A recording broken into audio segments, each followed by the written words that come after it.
sosial, apalagi mengganggu kualitas tidur. Positif, kalau kita menggunakan media sosial,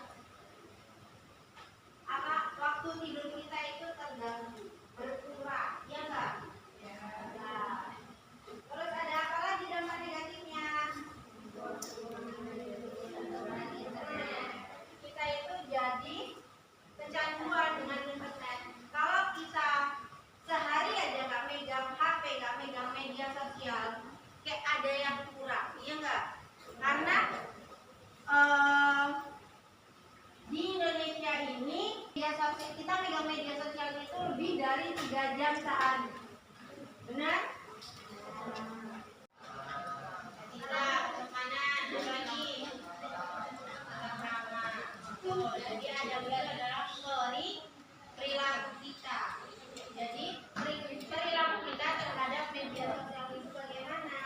Kita itu harus bijak dalam bermedia sosial demi kebaikan kita, diri kita sendiri dan orang lain. Nah, dalilnya itu pada surat Al-Ahzab ayat 70. Coba dibaca. Tangannya dibuka.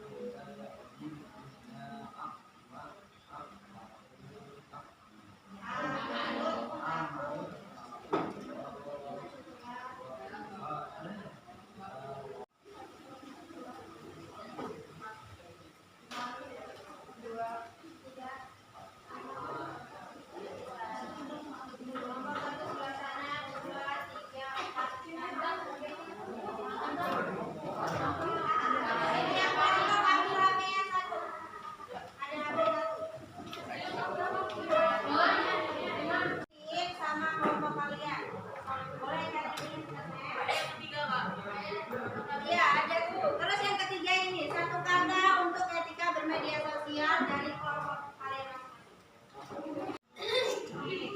Siapa yang bisa nyimpulin kesimpulan pelajaran hari ini?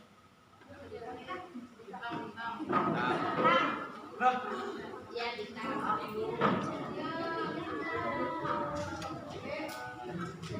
dari materi ada menggunakan media sosial dalam Islam. Kesimpulan dari materi etika dalam media sosial adalah menggunakan media sosial itu karena tidak berlebihan, dan ketika menggunakan juga ingat waktu, jangan sampai karena sampai kita terlena akan waktu sholat dan belajar. Setuju? Setuju. Jadi mari kita terapkan adab bermedia sosial dalam kehidupan sehari-hari. Hindari menyaksikan konten yang negatif. Terus gunakan fitur media sosial untuk hal produktif seperti belajar, dakwah, atau bisnis yang halal. Oke? Jangan lupa belajar. Semangat sekolahnya. Kakak akhiri, wassalamualaikum.